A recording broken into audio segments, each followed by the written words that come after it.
Ассалаумағалейкум қазақ елі. Бүгін мен сіздерге осы видеода қазақ эстрадасының ең жарқын жұлдыздарының бірі, қазақ эстрадасының король десек болады, Мейрамбек Беспаев туралы айтатын боламын. Қоңыр дауысы арқылы талай жүректі жаулап, көпшіліктің сүйікті әншісіне айналған өнер иесі білесіздер Мейрамбек Беспаевты. Оның өмір жолына көз жүгіртетін болсақ, өнерге бала кезінен ақ жақын болғанын көреміз. Сіздерден сұрарым, бірақ нәрсе, лайктарыңызды аямай басыңыздар, өздеріңіздің керемет пікірлеріңізді жазыңыздар. Себебі сіздер үшін түкке тұрмайтын лайктың өзі маған үлкен шабыт береді. Біз бастаймыз. Мейрамбек Беспаев 1976 жылдың 7 қарашасында Жамбыл облысының Талас ауданында дүниеге келген. Балалық шағы Тараз қаласында өтті. Алғашқы білімін сол жердегі қарапайым мектепте алып, кейін Глинка атындағы музыкалық мектептің қобыз сыныбын тәмамдаған. Музыкаға деген махаббаты оны Алматыға жетелеп, Күләш Байсейітова атындағы музыкалық мектепке қабылданды. Ал 1994-1998 жылдары Жүргенов атындағы өнер академиясында білім алып, драма және кино актері мамандығын меңгерді. Кейін Музарт тобының сахнаға шығуы қазақ эстрадасында жаңа дәуірдің басталған сәті болды. Ал Мейрамбектің қоңыр үнді, жүрекке жететін әндері халықтың ыстық ықыласына бөлінді. Ол Қазақстанның еңбек сіңірген қайраткері, өнер сахнасындағы дара тұлға. Енді аз-кем Мейрамбектің отбасымен балалық шағына тоқталатын болсақ, ол үйінің тұңғышы. Оның екі қарындасы бар. Есімдері Айнұр және Гүлнұр. Ал әкесі Әбіләшім аға мен анасы Жібек апай. Бірақ Мейрамбектің тәрбиесінде ерекше орын алған кісілер атасы мен әжесі. Әнші өзі жиі айтады ғой. Әжем тамылжыта ән айтатын. Бәлкім менің бойымдағы өнерге деген құштарлық та сол кісіден дарыған шығар деп. Бала күнінде ол сахнаны емес, футбол алаңын арман еткен. Тіпті ер жеткенде дәрігер болсам ба деген ойда болыпты. Бірақ жүректегі өнерге деген махаббат бәрінен биік шықты. Сонымен қатар кішкентайынан сурет салғанды жақсы көретін. Қағаз бен қарындашын алып, ойындағысын бейнелеуге құмар болған. Яғни кішкентайынан өнерге жақын, ізденімпаз бала болғанын байқаймыз. Ал бүгінде Мейрамбектің ерекше бір әуестігі бар. Ол кептер өсіру. Әнші бос уақытын осы сүйікті хоббиімен өткізгенді ұнатады. Өзінің айтуынша, ол бала кезінен ата-анасынан бөлек тұрып, ерте есейген. Сол себепті өз бетінше өмір сүруге бейімделіп, жауапкершілікті жастайынан сезінген екен. Яғни сахнадағы Мейрамбек пен өмірдегі Мейрамбектің арасындағы ортақ қасиет еңбекқорлық пен қарапайымдылық. Ал енді бір сәт ойланайықшы. Күллі қазаққа Мейрамбекті танытқан қандай ән еді? Әрине, Бозторғай әні. Қаршадай ғана бала жүрекке жетімнің зарын жеткізіп, елдің жанын тебіреткенде, көпшілік оны қазақтың Бозторғайы атап та кеткен еді. Тіпті ел ішінде Мейрамбек жетім екен, оны асырап алған екен деген әңгімелер де тарап кетті. Бірақ бәрінің артында өнерге деген құштарлық пен адалдық, шынайылық жатты. Әншінің жолын ашқан үлкен тұлға, халықтың сүйіктісі Алтынбек Қоразбаев. Мейрамбек өзі жиі айтады. Маған ұстазымның қолдауы көп әсер етті. Сол кісінің арқасында өнер әлеміндегі қиындықты көп көрмей өстім деп. Бозторғайдан кейін Мейрамбектің дауысы қазақ ауылдарын аралап кете барды. Алтынбек ағасымен бірге домбырасын алып, елді елеңдеткен күндер көп болды. Қарапайым ауылдарға барып, ақша алмай, тегін концерт берген кездері де жиі еді. Сол шақтағы халықтың өнерге деген ықыласы бөлек болғанын әнші сағынышпен еске алады. Ал уақыт өте келе, қазақ эстрадасына жаңа дәуір әкелген Музарт тобы дүниеге келді. 2001 жылы Мейрамбек, Сәкен Майғазиев және Мақсат Базарбаев бірігіп трио құрды. Олардың алғашқы орындаған әні Мұқағалидың сөзіне жазылған «Сенің көзің» болды. Бұл ән бірден тыңдарман жүрегіне жетіп, топтың да, Мейрамбектің де беделін нығайтты. Кейін топтың құрамында өзгерістер болды, бірақ Музарттың әндері ешқашан мәнін жоғалтқан емес.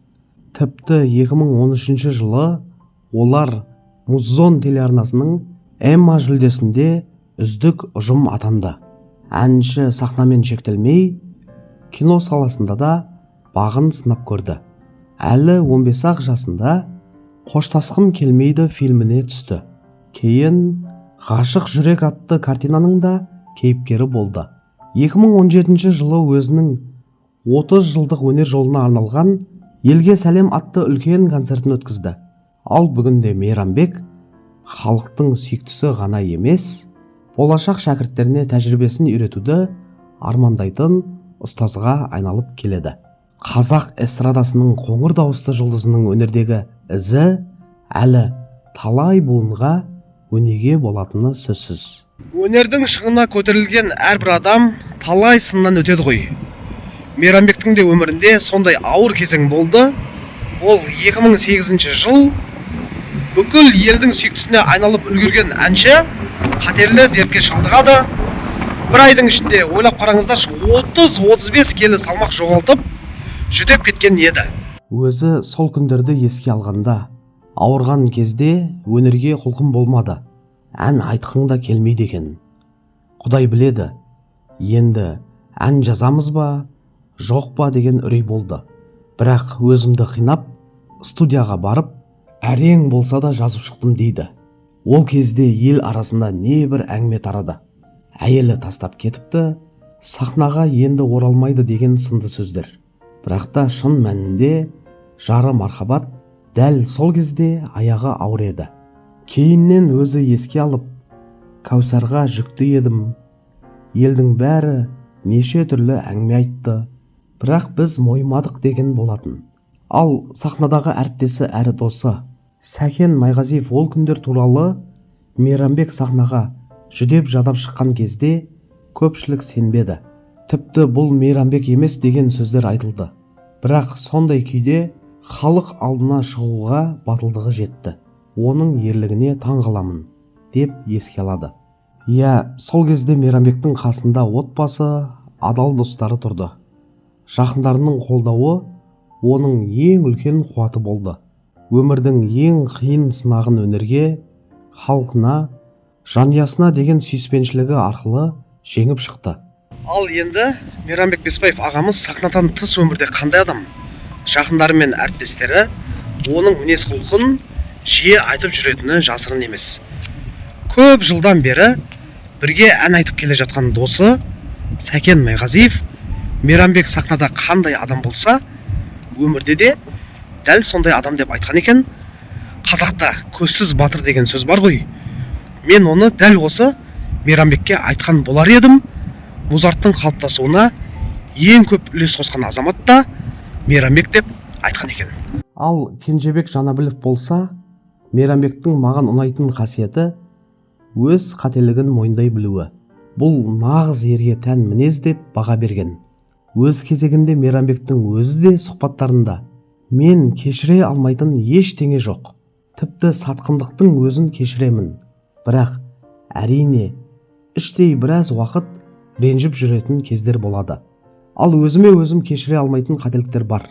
Ол қателіктерімнің көбі балалық шақта жас күнде жасалған деп ағынан жарылады. Ол өзін өнерде бағы жанған жанмын деп есептейді. Бірақ халықтың көзіндегі Мейрамбектің ең басты ерекшелігі қарапайымдылығы мен кешірімшілдігі. Мүмкін дәл осы қасиеттері оны сахнадан тыс өмірде де ерекше қылып көрсететін шығар. Қоңыр үнді әнші талай қыздың арманы болғаны жасырын емес, бірақ Мейрамбек жүрегін 2004 жылы бірақ аруға сыйлады. Ол өзінен 10 жас кіші Мархабат есімді аруға үйленді. Қазір ерлі зайыпты 3 баланың атанасы.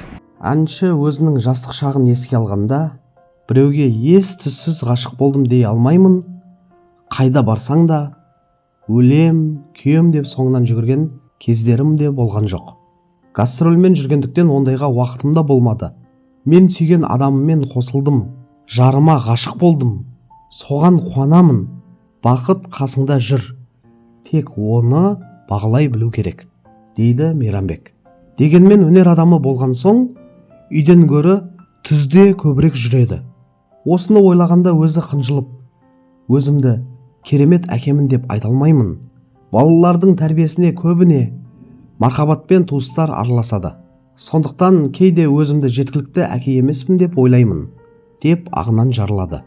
Иә, сахна сыртындағы Мейрамбек отбасы үшін алаңдап жүретін қарапайым әке, адал жар.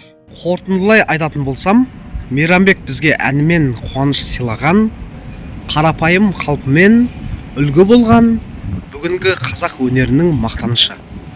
Оның әндері талай буынмен бірге жасай беретіні сөзсіз. Өмірдің талай сынағынан сүрінбей өтіп, қарапайымдылығымен, сабырлылығымен халықтың жүрегін жаулап алған жан десем қателеспейтін шығармын. Осындай өнерпаздарымыз барда, қазақтың әні ешқашанда өлмейді деп ойлаймын. Видео ұнаса лайк басып, жаңа видеоның басында айтқандай, керемет пікірлеріңізді жаза кетіңіздер.